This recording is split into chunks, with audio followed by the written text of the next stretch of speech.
I was just calling to kind of see what could be our next steps for fertility. I had an HSG done back in January, and so I didn't know, had mentioned that, you know, maybe medications would be our next step.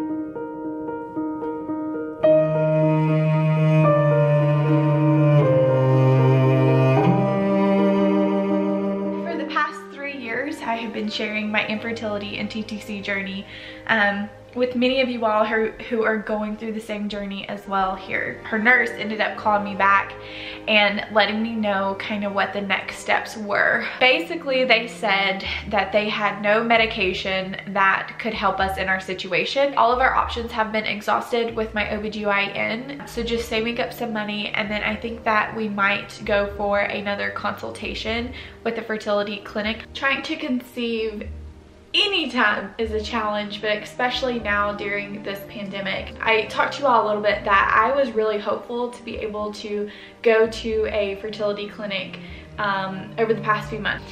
Unfortunately, the job that I have right now, I am unable to go out of a certain perimeter, basically like our service area, and so the clinic that I am wanting to go to is out of the service area. Yes, Tyler and I finally went to our first infertility clinic appointment. So I did have I had the blood test done, and I did have an ultrasound done. After he was able to review Tyler's semen analysis and my HSG and some of my other blood work and stuff like that, he did basically recommend that his first semen analysis was very low. The second one was relatively normal, but he would suspect that his average would lie between the two of them. As we discussed, it is hard to exactly pinpoint the issue, though I suspect some endometriosis is probably the main issue. We could start with trying inseminations as a first step, and that would also let us get a better look at the true sperm counts. The other option would be that other test that I discussed that is done from a endometrial biopsy and would guide us about endometriosis. If that was negative, then it would support doing inseminations for a while, but if it is positive, then that points to endometriosis, and inseminations would be unlikely to help. I don't think that there was a very obvious and clear direction of what will officially work. It's more of a trial and error type of thing, but I feel like fertility treatments, infertility in general, that's kind of what it is. And we are deciding to do an IUI first.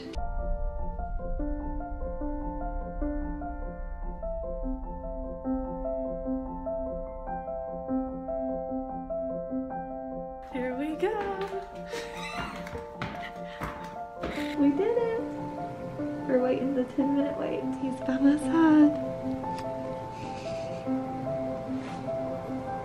So today is 12 DPO. We are testing in the morning.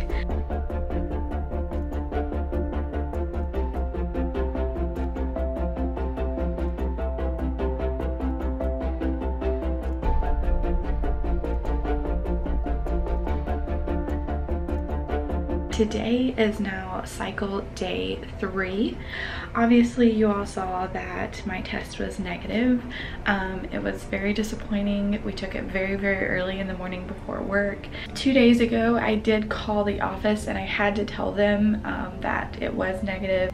They did give us more options on what we should do because we do not have the funds to go for another full-fledged IUI cycle right now. Since Tyler's sperm counts were so high and so good, she said, you know, if you can't afford the IUI, we could really do a timed intercourse cycle, which would mean basically that we do everything that we did for the IUI, except we don't have to do the actual IUI procedure, which kind of makes sense now that we have a better idea of Tyler's motility and count. So that is our plan, and last night was cycle day 3, or yesterday was cycle day 3, so I started my letrozole again.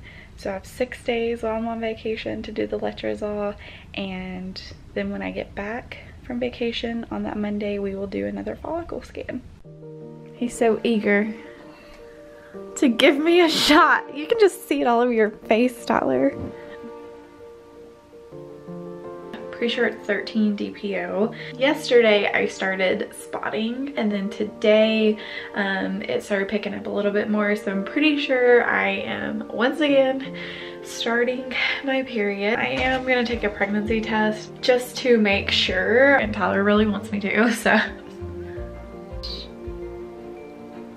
yeah, it's negative.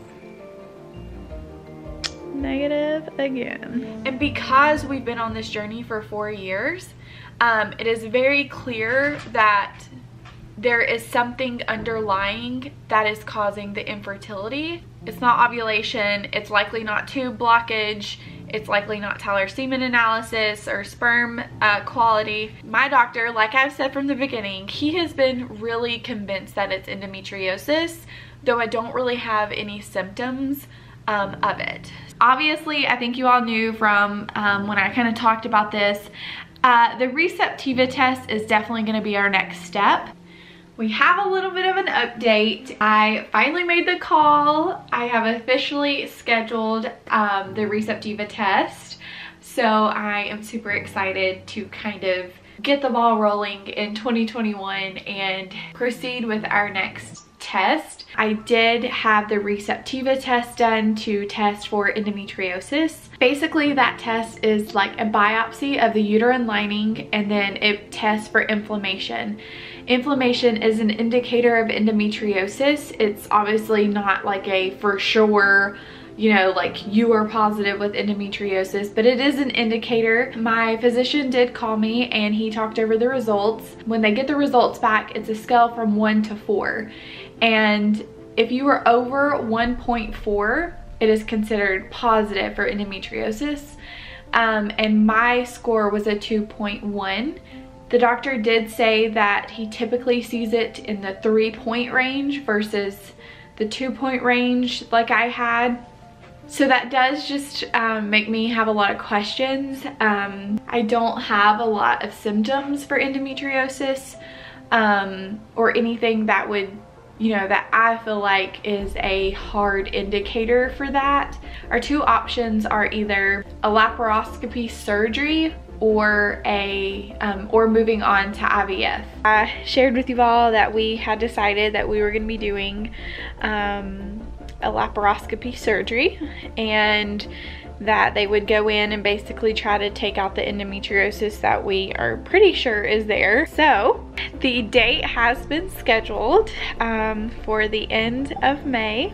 It's the morning of, so it's about 7 o'clock. We're waiting on Mom to get here. Feeling a little nervous, not gonna lie. All right, so they just brought us back for pre-op. So we're in the pre-operating room area. I'm just gonna get changed and try to stay calm. We just talked to the doctor, so we're getting ready. I don't know how long anesthesia's gotta come down here, and then we're headed up there. We're an hour in on our way home. So what time did we leave? I don't know. We left at like a little after 7. So we literally left the hospital a little after 7. No. 8. It's after 8. Yeah. Show Mom. I gotta show that she came with us. She stayed in the car the whole time. She was a trooper. So it's day 2, right? So this is basically what I've been doing the past 2 days. Just kind of laying here having a... Yep. Yeah, I've just been laying here. Mom has been with me for the past 2 days, just kind of doing everything, hasn't she? Here's my belly.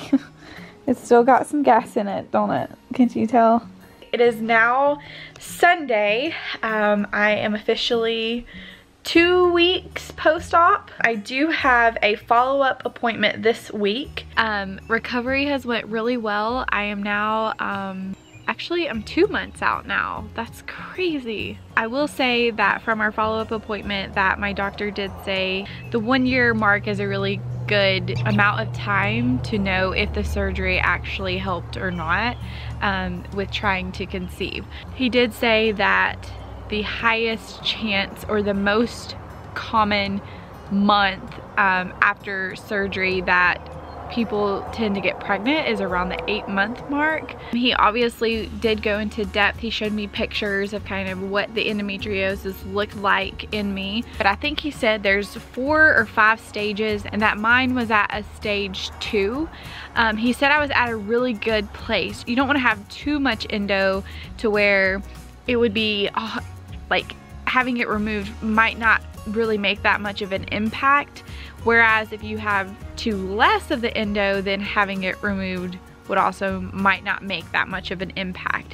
And so overall, I think that was the biggest message from my follow-up appointment. I'm better off where I am now than where I was before I went into surgery, so I'm super grateful that I was able to do the surgery, first off, and second of all, that I feel like I made the right decision. And it might not ultimately lead to a pregnancy, but I feel like knowing that we did that, we truly have done everything we can to try to conceive other than IVF. It feels good to know that this year we have our best chance at conceiving naturally than we probably ever have.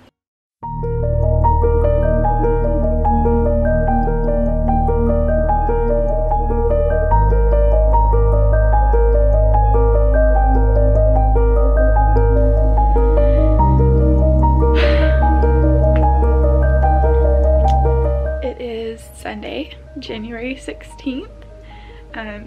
My face is a little flushed. I decided to take a pregnancy test because I just felt like there was maybe a chance.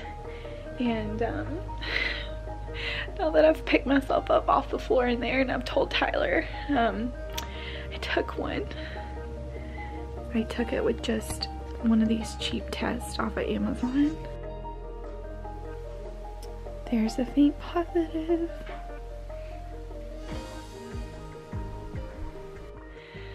Obviously, I've had a little bit to kind of, every time I think about it, I can't help but cry. I can't believe it. I don't have any other types of tests to try. All I've got are these cheap ones right now, and it's like a snowstorm, so I can't go out and get it, but we're just praying and hoping that each morning it'll just keep getting darker. I just can't believe it. I'm just praying. I'm just praying it's true, because it is so light, but I'm just hoping it keeps getting darker. It's the next morning, and I just took another test. And this time I took the first response test because I happened to have one in my drawer. Look how positive.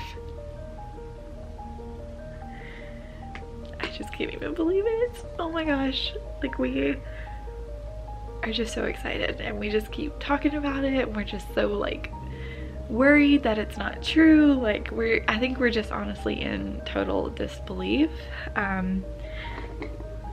But basically, now that I have this one and it's as positive as it is, we have to call our fertility clinic, and I think they want to see us before we go to like an actual OBGYN or something like that. So, it's so crazy.